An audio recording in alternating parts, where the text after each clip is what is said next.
السلام علیکم ورحمۃ اللہ وبرکاتہ۔ ایک نئے سبق کے ساتھ آپ خدمت میں حاضر ہیں۔ آج کا جو ہمارا سبق ہے یہ حروف مدہ کے حوالے سے ہے۔ حروف مدہ کے 3 پارٹس ہیں: الف مدہ، واو مدہ، یا مدہ۔ انشاءاللہ تینوں چیزوں کو تفصیلاً آپ کے سامنے پیش کی جائے گی، اور جو حروف ہیں، جو لفظ ہیں، لفظ شین ہے اور لفظ صاد ہے۔ تو چلتے ہیں سبق کی طرف۔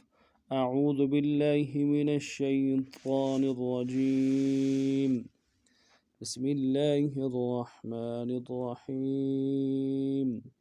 شین الف زبر شا۔ شین حروف تفشی میں سے ہے، واضح کرنا ہے، اس کو واضح کریں گے شین کو۔ شین الف زبر شا، الف مدہ ہے، ایک الف مدار میں کھینچیں گے اس کو۔ شین الف زبر شا۔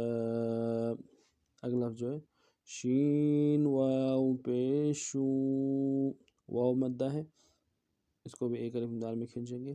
شین واو پیشو شو۔ اگلا لفظ جو ہے یا مدہ ہے، شین یا زیر شی، شین یا زیر شی شی۔ اب تینوں کو راہ پڑھتے ہیں، شا شو شی۔ اگلا لفظ جو ہے لفظ صاد ہے۔ لفظ صاد یہ موٹا حرف ہے، اس کو موٹا پڑھنا ہے، اس کی سیٹی جو ہے یہ موٹی ادا ہوگی۔ اس کو باریک ادا کریں گے تو یہ لفظ نہیں رہے گا، اس کا مخرج بدل جائے گا۔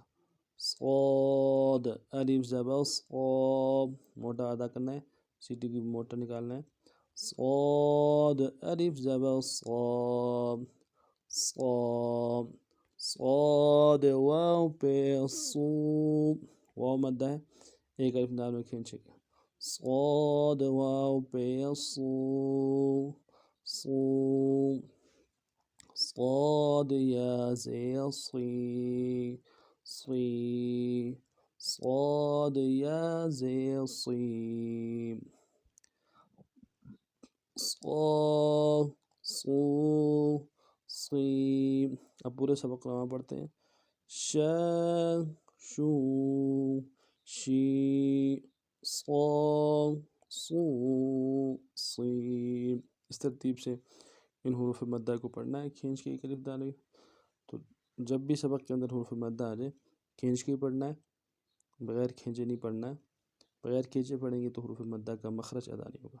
تو انشاءاللہ پھر نئے سبق میں آپ خدمت میں حاضر ہوتے ہیں، تب تک کے لیے السلام علیکم ورحمۃ اللہ وبرکاتہ۔